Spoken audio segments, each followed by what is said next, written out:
Hello everyone, welcome to the daily newspaper analysis for UPSC exam. जैसा कि हम रोज़ पढ़ते हैं और देखते हैं, एग्ज़ाम पॉइंट ऑफ व्यू से जो भी न्यूज़ में आया रहता है न्यूज़पेपर में, उसको हम एनालिसिस करते हैं। वो चाहे यूपीएससी के लिए इम्पोर्टेंट हो, ठीक है, प्री या मेंस के लिए, या फिर एनडीए में जो करंट अफेयर पूछे जाते हैं उसके लिए, या फिर सीडीएस में, या फिर सीएपीएफ में, पेपर 1 पेपर 2 दोनों में, ठीक है, ऐसे राइटिंग में, या फिर किसी की अगर एसएसबी आई है तो अपने जीडी में टॉपिक्स यहाँ से सेलेक्ट कर सकता है, या फिर किसी भी एग्ज़ाम में इसके अलावा एसएससी में भी अगर आता है, क्वेश्चंस आते हैं करंट अफेयर से, तो वो भी यहाँ से तैयार कर सकता है। मेरा नाम है लोकेश चौधरी। आज है 23 दिसंबर। तो आज की हम देखते हैं कि क्या क्या खबरें हैं। ठीक है, पहली खबर, India and China to keep dialogue channels open. जैसा कि तवांग में क्लैश हुए थे, तवांग में जो क्लैश हुआ था इंडिया और चाइना के बीच 9 दिसंबर को हुआ था, तो इसके बाद से हमारी मीटिंग हुई थी। खैर, जब 2021 में गलवान में क्लैशेस हुए थे, तो आई थिंक 2020, तो गलवान में जो क्लैशेस हुए थे उसके बाद से हमने बातचीत करना शुरू कर दिया था। ठीक है, हाई लेवल की मीटिंग होने लगी, वो चाहे डिप्लोमेटिक तरीके से हो या फिर वहाँ के जो कमांडर थे उनके हिसाब से, वहाँ से भी बातें हुई थी, ऑन ग्राउंड भी बातें हुई थी, और बीजिंग और न्यू दिल्ली के बीच में भी बातें हुई थी। ठीक है, तो अभी क्या हुआ है कि अभी इसके बाद यानी कि 9 दिसंबर के बाद 20 दिसंबर को इंडिया और चाइना ने बात की है, और ये 17वीं मीटिंग थी, right, after Galwan it was 17th meeting, 17 border meeting हुई थी, और ये चुशूल बॉर्डर पे हुई थी, वेस्टर्न चुशूल और मॉल्डो बॉर्डर पे हुई थी। ठीक है, जो कि चाइना में पड़ता है, और ये वेस्टर्न में हुई थी, वेस्टर्न एलएसी पे हुई थी, यानी कि लद्दाख में हुई थी, राइट। तो एक बार हम क्विक रिकैप कर लेते हैं। जैसा कि हमने पढ़ा था कुछ दिन पहले कि अभी कल में हमने पढ़ा था कि आईटीबीपी को कैमरा मिलेंगे। ठीक है, कैमरा मिलेंगे with 100 megapixels, right, for CCTV camera होंगे। और कुछ दिन हमने पहले पढ़ा था कि अरुणाचल में, जहाँ पे ये हुआ था तवांग में, यांगसे में हुआ था, राइट, यांगसे में हुआ था, यहाँ से 25 किलोमीटर दूर, तवांग मेन सिटी से 25 किलोमीटर यांगसे में क्लैशेस हुए थे, राइट। तो यहाँ पे एक सेला पास बनाया जाएगा। ठीक है, क्योंकि यहाँ पे ऑल वेदर कनेक्टिविटी तो है नहीं, ऑल वेदर कनेक्टिविटी यांगसे में है नहीं, तवांग बॉर्डर पे है नहीं। तो ऑल वेदर कनेक्टिविटी के लिए सेला पास बना रही है इंडिया, और इसको बनाएगा बीआरओ, ठीक है, बॉर्डर रोड ऑर्गेनाइजेशन, और इसको डिफेंस मिनिस्ट्री से मिल गई है, और 2023 के एंड तक ये क्या हो जाएगा, ऑपरेट होना शुरू हो जाएगा, यानी कि काम में आने लगेगा, राइट। तो एक तरह ये हो रहा है, एक तरह से हम अपने काम अपने आप को तैयार भी कर रहे हैं, जैसे कैमरा लगवा दिया हमने, सेला पास बना दिया, ठीक है। एक तरह हम बातचीत से भी सुलझा रहे हैं। तो इसका मतलब ये है कि हम बातचीत से तो ओपन रख रहे हैं, राइट, बातचीत से ओपन रख रहे हैं। और इन्होंने एक बातचीत करने के बाद इन्होंने फैसला भी लिया है कि पेट्रोलिंग जो पॉइंट्स हैं, both Nations not patrolling several points है, कि मतलब कि कुछ ऐसे पॉइंट्स होते हैं जहाँ पे रीचेबल नहीं है, राइट, वो रीचेबल नहीं है। तो ना इनके लिए है, ना इंडिया के लिए है रीचेबल, ना इंडिया के लिए रीचेबल है, ना ही चाइना के लिए रीचेबल है। तो इस पॉइंट पे पेट्रोलिंग नहीं होगी, ठीक है। ये इन दोनों ने सहमति बना ली, एग्रीमेंट हो गए हैं कि हाँ ठीक है, हम इन दोनों इस पॉइंट पे हम पेट्रोलिंग नहीं करेंगे, इस पे हमारे सिपाही नहीं जाएंगे, राइट। तो ये बातें हुई इंडिया और चाइना के बीच, और बातचीत का ऑप्शन खुला रखा गया है, और जिससे कि बातचीत बनती रहे, और देखते हैं कि आगे क्या होता है हमारे रिलेशंस में। एक तरह से हम डिप्लोमेटिक भी हो रहे हैं, और एक तरह से खुद को तैयार भी कर रहे हैं, ताकि अगर अनहोनी हो जाए, in case if anything happens, then we will, हम रिटेलिएट कर सकते हैं, राइट। चलते हैं अगली खबर पे। Cervical cancer jabs for girls. Cervical cancer काफ़ी एक इम्पॉर्टेंट कैंसर है, इम्पॉर्टेंट या ऐसे डेडलीस्ट फैटल फैटल नेचर का है। ये कैंसर है एक तरह का, जो मोस्टली इनफैक्ट वुमेन में होता है, ठीक है। और वुमेन के सर्विक्स यानी कि प्राइवेट पार्ट में, रिप्रोडक्टिव पार्ट में होता है, रिप्रोडक्टिव सर्विक्स पार्ट में होता है, ठीक है, ये कैंसर होता है। ये रहा, मैं इसकी फिगर लेके आया, ये रहा, यहाँ पे ये दिख रहा cervix, let me just, this is service, ठीक है। तो ये यहाँ पे है, ठीक है। तो यहाँ पे क्या होता है, कैंसर होता है, ठीक है, जिसकी वजह से वुमेन की डेथ हो जाती है। और 99% केसेस में क्या है कि ये फैटल भी है, और अगर इसका सही इलाज हो गया स्टार्टिंग में at the initial stage testing के बाद अगर इसका इलाज हो गया तो आदमी बच सकता है। ठीक है, लेकिन अगर 3 लाख से ज़्यादा औरतें मरी हैं, 3,11,000 से ज़्यादा औरतें मरी हैं इससे, और ये WHO की रिपोर्ट है। ठीक है, तो इनसे मौत भी हुई है, और one of the deadliest most cancer है। जैसे कि अगर सर्विकल सर्विकल कैंसर चौथे नंबर पे ऐसा डेडलीस्ट, फोर्थ नंबर पे डेडलीस्ट कैंसर है इन द वर्ल्ड, और इंडिया में दूसरे नंबर पे डेडलीस्ट है। राइट, और इंडिया में दूसरे नंबर पे मोस्ट कॉमन है कि ये होता है। ठीक है, ये होता क्यों है, ये होता क्यों है? राइट, अगर सेक्सुअल इंटरकोर्स के दौरान, यानी कि सेक्सुअल इंटरकोर्स के दौरान क्या होता है कि HPV, sexual HPV, human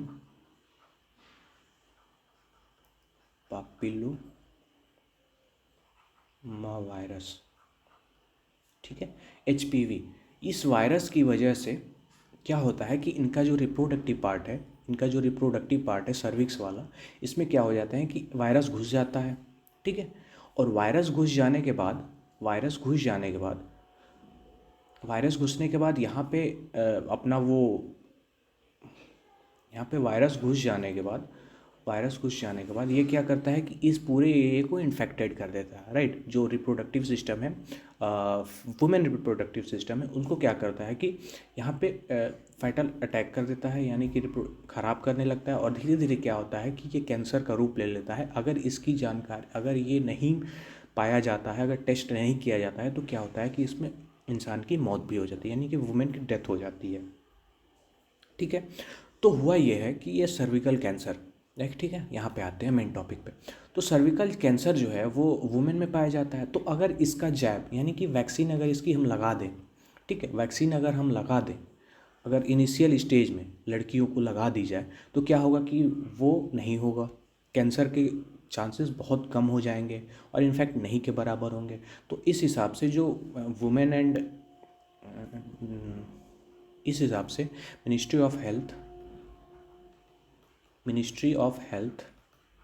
plus ministry of education, इन दोनों ने कहा है कि due to high rate of enrolment of girls in primary education, then तो क्या है कि प्राइमरी एजुकेशन में ज़्यादा इनरोलमेंट लड़कियों के होने के कारण 9 ईयर टू 14 ईयर की लड़कियों को हम क्या करेंगे कि स्कूल में ही हम क्या लगा देंगे, वैक्सीन लगा देंगे। ठीक है, जिससे क्या होगा कि उनके सर्विकल कैंसर के चांसेस बहुत, इनफैक्ट ना के बराबर हो जाएंगे। तो मान लीजिए कि ज़्यादातर लड़कियों को तो यहाँ स्कूल में लग गए। इनफैक्ट जो स्कूल अटेंड नहीं कर रहा है उनको क्या किया जाएगा कि जैसे हम पोलियो ड्रॉप पिलाते हैं, पोलियो, ठीक है, जिसमें आशा वर्कर्स होती हैं। ठीक है, आशा यानी कि एक्रीडेटेड सोशल हेल्थ एक्टिविस्ट। ठीक है, आशा वर्कर्स होती हैं। तो इनकी मदद से, या फिर जो भी वहाँ के CHC हैं, सेंट्रल हेल्थ PHC हैं, ठीक है, तो इनकी मदद से, इनके हेल्प से हम क्या करेंगे कि जो लड़कियाँ छूट गई हैं उनको हम क्या लगाएंगे, वैक्सीन लगाएंगे। ठीक है, और ये काम शुरू हो जाएगा मिड 2023 में। ठीक है, तो ये एक बहुत ही इम्पॉर्टेंट टॉपिक था, और इनफैक्ट लड़कियों के लिए तो इम्पॉर्टेंट था, क्योंकि सर्वाइकल कैंसर से बहुत सारी औरतों की डेथ हो रही है। और अगर हम एक रिकॉर्ड देखें, अगर हम WHO का रिकॉर्ड देखें, तो उसने बताया है कि 1 of 4 death in world is due to cervical. Right, world is due to cervical. ठीक है, इसकी वजह से, सर्वाइकल की वजह से क्या हो रहा है, डेथ हो रहा है वुमेन की। राइट, खैर चलते हैं अगली खबर पे। अगली खबर है कि Gulf accounts for more than half of Indian convicts in foreign jail. हुआ ये है कि जैसे हमारे इंडिया के लोग बाहर रहते हैं, ठीक है, हमारे इंडिया के लोग बाहर रहते हैं, तो बाहर क्या जाते हैं, गल्फ़ कंट्रीज़ में। हमारे यहाँ माइग्रेंट्स गल्फ़ कंट्रीज़ में ज़्यादा हैं। इसका एक रीज़न बताता हूँ।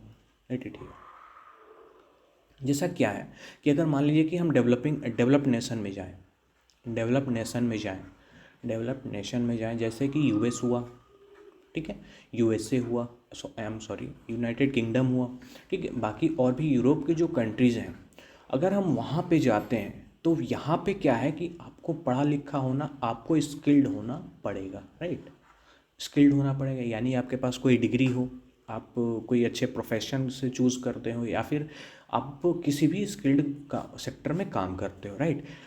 और अगर आपके पास नहीं है, आप पढ़े लिखे नहीं हैं, उतना नहीं है, आपके पास सिर्फ फिज़िकल जॉब कर सकते हैं, आई मीन कि आप सिर्फ फिज़िकल स्ट्रेंथ के हिसाब से जॉब कर सकते हैं, यानी कि अनस्किल्ड हैं आप, आपको पास किसी चीज़ की नॉलेज नहीं है, आपके पास किसी चीज़ का टैलेंट नहीं है, या फिर आपने सीखा नहीं है, due to lack of education, due to lack of even high poverty rate and, तो ये जो रिमोट एरिया के लोग हैं, अनस्किल्ड रिमोट एरिया के लोग ज़्यादा होते हैं, इनफैक्ट गांव देहात के लोग, रिमोट एरिया के लोग ज़्यादा होते हैं, और ये लोअर मिडिल क्लास होती है। तो ये क्या करते हैं कि हमारे इंडिया से क्या करते हैं कि ये मिडिल ईस्ट कंट्रीज़ में जाते हैं, यानी कि गल्फ़ कंट्रीज़ में जाते हैं, ठीक है, गल्फ़ कंट्रीज़ में, तो गल्फ़ कंट्रीज़ में माइग्रेट करके जाते हैं, तो यहाँ पॉपुलेशन ज़्यादा है, इनफैक्ट काम करने से के हिसाब से जाते हैं। और अभी आपने देखा कि जो अभी कतर ने जो होस्ट किया था फीफा वर्ल्ड कप होस्ट किया था, तो मेजॉरिटी ऑफ द जो वर्कर्स थे वहाँ के, इंडिया, बांग्लादेश और पाकिस्तान के थे, इन्हीं 3 कंट्रीज से थे, ठीक है। तो आप देख सकते हैं कि यहाँ पे पॉपुलेशन किस तरह से ज़्यादा है और लोग कमाने के लिए जाते हैं, ठीक है। तो हुआ ये है कि जो एक रिपोर्ट निकल के आई है, तो रिपोर्ट में ये कहा गया है कि अगर मान लीजिए कि दुनिया में 50 लोग इंडियन ऐसे हैं जो कन्विक्टेड हैं या किसी जेल में बंद हैं, तो उसमें से 25 सिर्फ कहाँ हैं बंद, गल्फ़ कंट्रीज़ में, ठीक है। तो आप देख सकते हैं क्यों बंद है, यानी कि पॉपुलेशन यहाँ पे ज़्यादा है, यहाँ पे अनस्किल्ड है, अनस्किल्ड लोग जाते हैं यहाँ पे, ठीक है। आई डोंट, मेरा मतलब ऐसा नहीं है कि सिर्फ अनस्किल्ड जाते हैं, स्किल्ड भी जाते हैं, but at the lower level, ठीक है, कम रेट उनका बहुत कम है। अगर स्किल्ड है तो दूसरी कंट्रीज प्रीफर करेंगे ऑब्वियसली, ठीक है।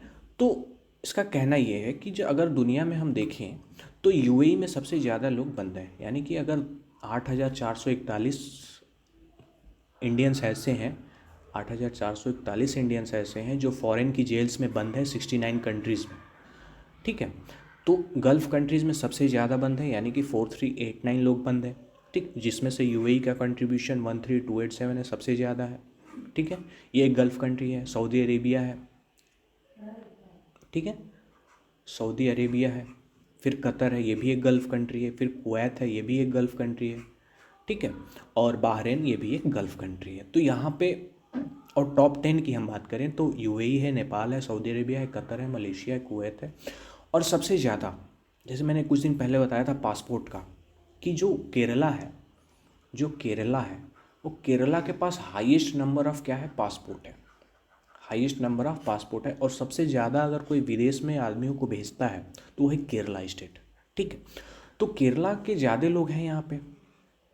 और इनफैक्ट एक इंटरेस्टिंग बात बताता हूँ आपको, तो इंटरेस्टिंग बात यह है कि अगर हम वर्ल्ड मोस्ट हैप्पीएस्ट कंट्री की बात करें,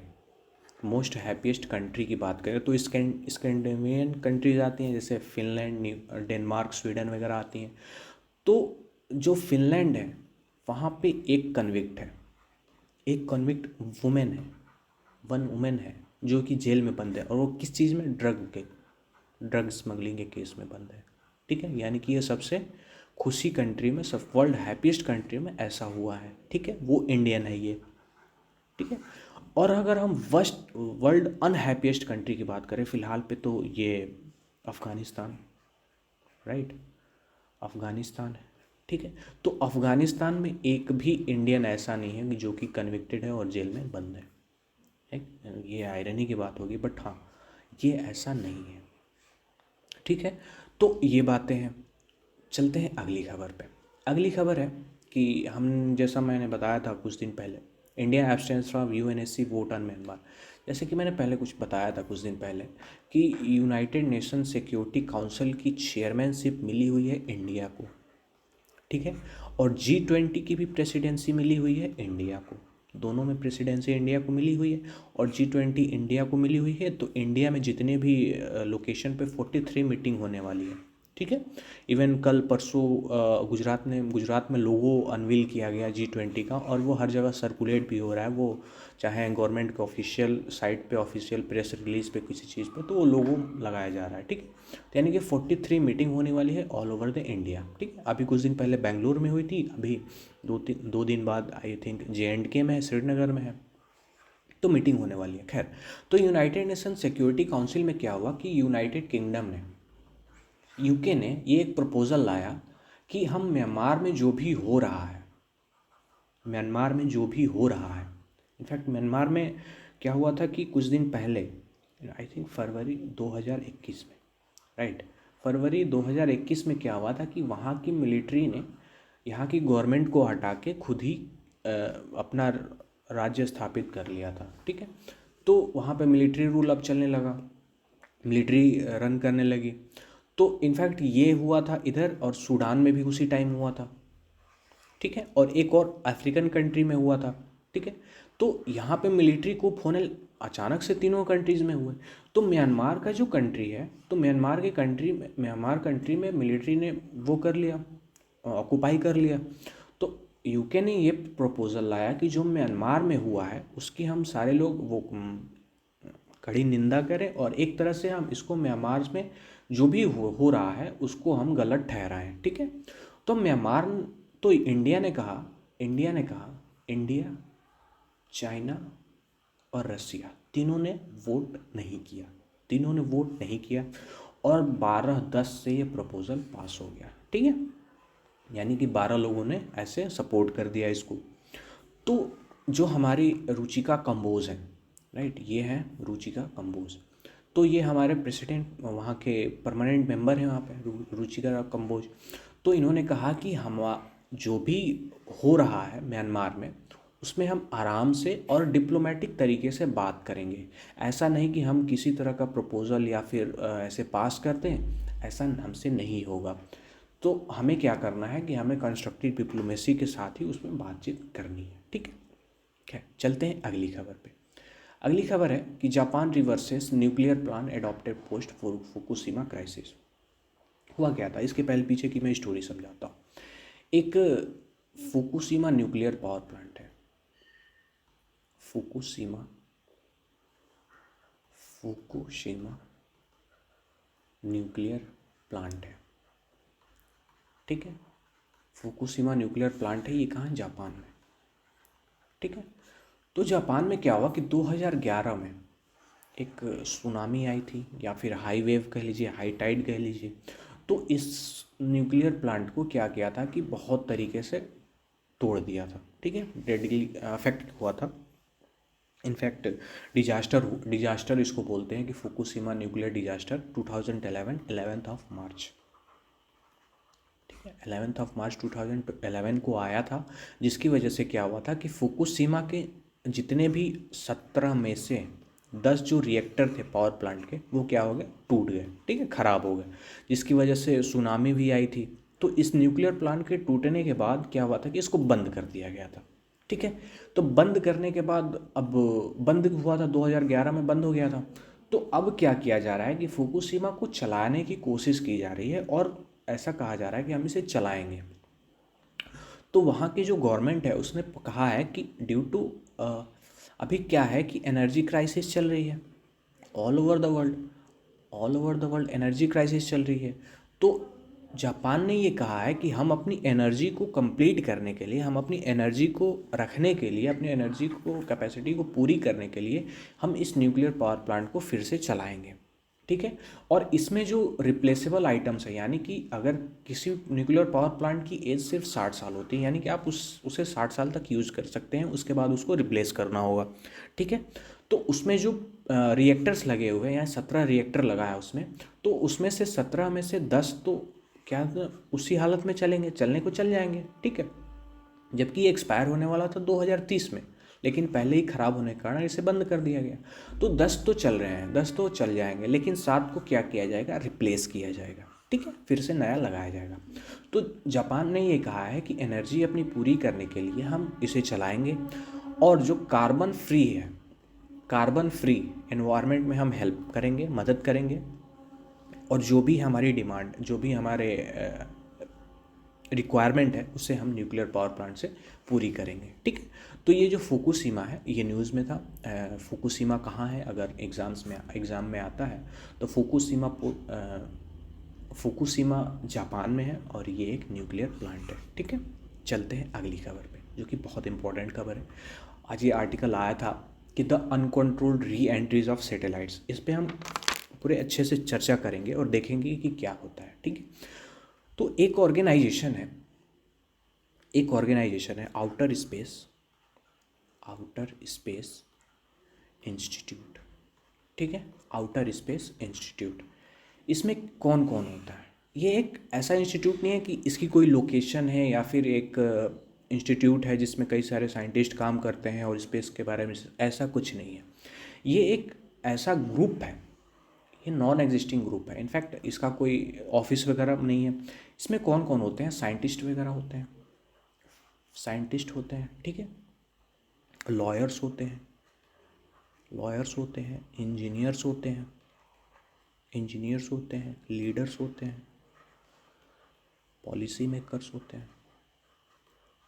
तो इनका कहना ये है कि इन्होंने एक ग्रुप बना लिया। ठीक है, जैसे हम कोई व्हाट्सएप ग्रुप बनाते हैं, सेम लाइक ऐसे। तो इन्होंने क्या किया है कि एक ग्रुप बना लिया है, कि मतलब अलग अलग देशों से सोशल साइंटिस्ट, फिजिकल साइंटिस्ट लोगों ने क्या किया है, लॉयर्स वगैरह ने एक ग्रुप बना लिया है। ठीक है, और ये ग्रुप कंसर्न है किस चीज़ को लेके? आउटर स्पेस में जो भी हो रहा है। जैसे कि हमारा ये अर्थ है, हमने यहाँ से कोई सैटेलाइट छोड़ दी। ठीक है, तो सैटेलाइट गई, सैटेलाइट जब गई है तो वो रॉकेट से गई है। तो जब ये सैटेलाइट तो पहुँच गई, लेकिन जब रॉकेट वापस आता है तो क्या करता है कि वो यहाँ पे डिस्ट्रक्शन क्रिएट करता है। यानी कि जो डेब्रिस है, इसका जो वेस्ट है रॉकेट का, वो आते ही क्या करता है कि वो बिखर पड़ता है इधर उधर, जिससे कि क्या है कि बहुत सारे लोगों को खतरा भी है और बहुत सारे लोगों को, इनफैक्ट वाइल्ड लाइफ को भी खतरा है, इनफैक्ट ओशन को भी खतरा है। तो कहना इनका ये है कि इनका कहना ये है कि जो भी आप सैटेलाइट छोड़ रहे हैं, तो उसका खासा ख्याल ये रखिए कि मान लीजिए कि सैटेलाइट तो चली गई अपने ऑर्बिट में। ठीक है, सैटेलाइट तो अपने ऑर्बिट में चली गई, लेकिन जब रॉकेट वापस आए तो डिस्ट्रक्शन कम हो। ठीक है, डिस्ट्रक्शन कम हो। एक डेटा मैं बताता हूँ, करीब 6,000 से ज़्यादा सैटेलाइट क्या है, ऑर्बिट में है हमारे। ठीक है, ऑर्बिट में है। तो 6,000 से ज़्यादा सैटेलाइट्स है, तो इनको छोड़ने के लिए क्या हुआ होगा कि रॉकेट लगे होंगे। तो रॉकेट जब नीचे आए हैं तो वो डिस्ट्रक्शन क्रिएट करते हैं। जैसे कि अगर हम इंडिया की बात करें तो इंडिया में चार तरीके हैं, चार लॉन्च व्हीकल्स हैं। जैसे कि एक है SSLV, ठीक है, और एक है PSLV, ठीक, और एक है GSLV, और ये है GSLV MK3। ठीक है, इससे पहले क्या था, MK2 था, right, Mark 2, GSLV Mark 3।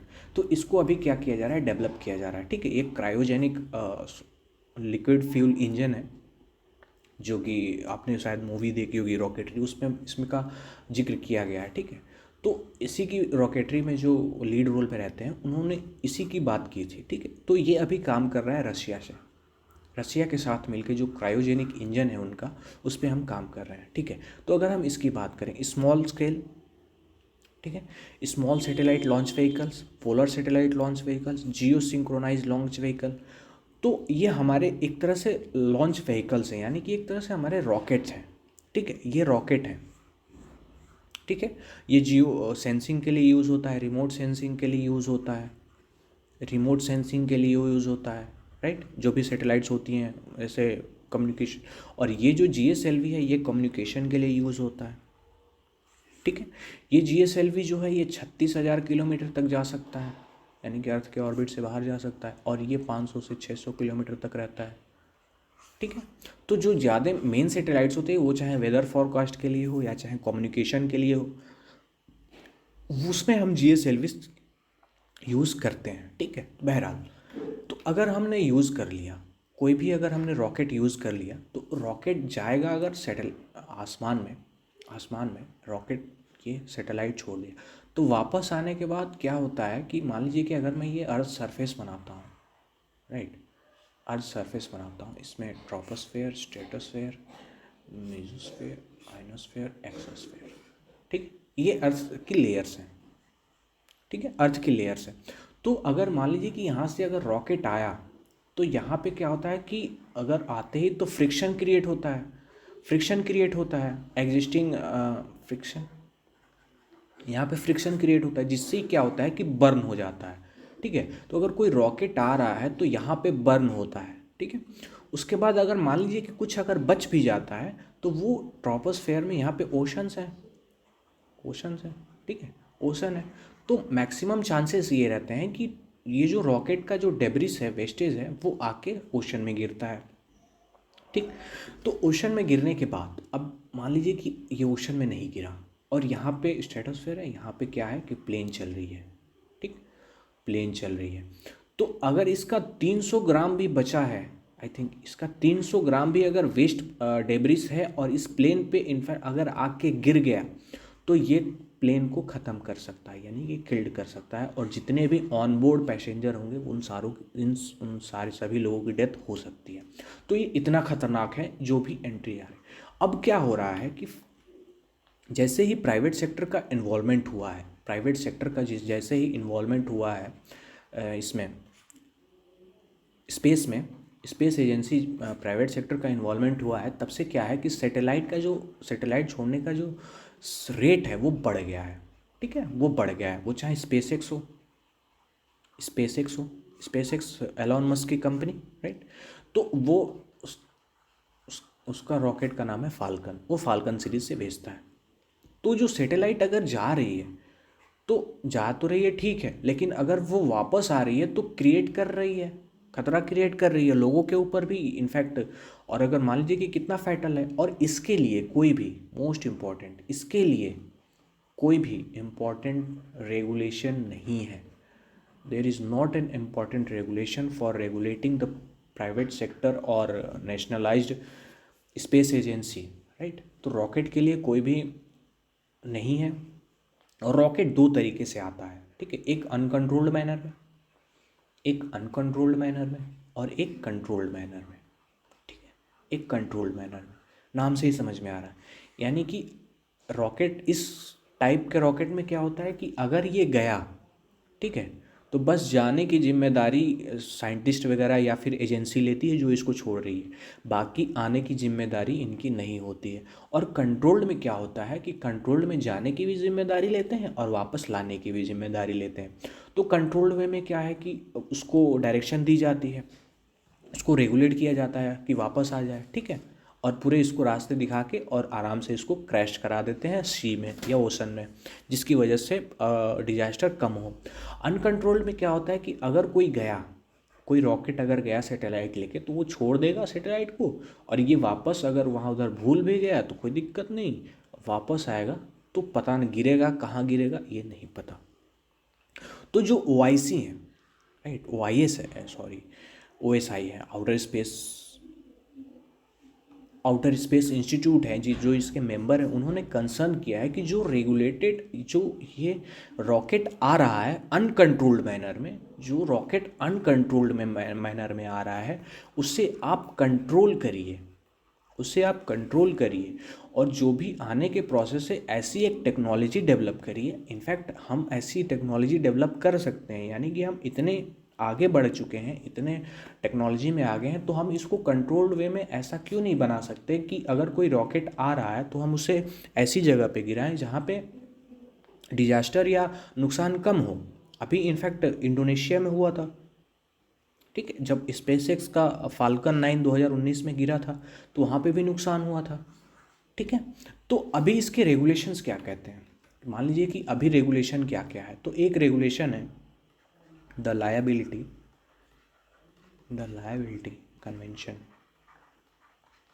Convention 1972। ठीक है, तो इसमें क्या है कि द लायबिलिटी कन्वेंशन ये 1972 में साइन किया गया था। तो इसमें ये हुआ था, पे for damages not prevent it. तो इस कन्वेंशन में ये साइन किया था, सारी जो भी कंट्रीज़ हैं उन्होंने ये साइन किया था कि मान लीजिए कि अगर आपका कोई रॉकेट किसी कंट्री में गिरता है, तो आप उस अगर नुकसान होता है उस नुकसान की भरपाई करेंगे, ठीक है। उसको ये नहीं कहता है कि आप उसे बचाएंगे, ठीक है। इसमें रॉकेट को बचाने की जिम्मेदारी नहीं है, आप जो नुकसान हुआ है उसको पे करेंगे। तो द लायबिलिटी कन्वेंशन के तहत ये हुआ था। तो अगर हम देखें तो ये इनका कंसर्न जेन्युइन भी है, ठीक है। आउटर स्पेस इंस्टीट्यूट जो है, जो कि इनफैक्ट एग्जिस्ट नहीं करता है एक तरह से, बट हाँ है, तो इनका कंसर्न जेन्युइन भी है कि जो भी रॉकेट आ रहे हैं उनको रेगुलेट किया जाए। उससे क्या होगा, कि अगर या तो आप अनकंट्रोल को कंट्रोल बनाइए, या तो एक कोई ऐसा रॉकेट डेवलप कीजिए जो लाइट हो, हल्का हो, और आते ही एटमॉस्फेयर में, जो अर्थ की एटमॉस्फेयर है उसमें आते ही वो जलना शुरू हो जाए, जल के ख़त्म हो जाए, ठीक है। आते ही वो जल के ख़त्म हो जाए, ताकि वो एग्जिस्ट ही ना करे, वो ख़त्म, कुछ आएगा ही नहीं नीचे। या फिर एक ऐसा डेवलप कीजिए, या तो कंट्रोल करिए, या नीचे आए तो ठीक है, सेफ़ लैंडिंग हो उसकी, या फिर ऊपर जल जाए और कंट्रोल्ड एंट्री हो, ठीक है। तो ये थी इस आर्टिकल में। आशा करता हूँ आपको समझ में आया होगा। Thanks for watching. Please do like, subscribe and comment if you find it useful. Bye bye, take care, मिलते हैं कल।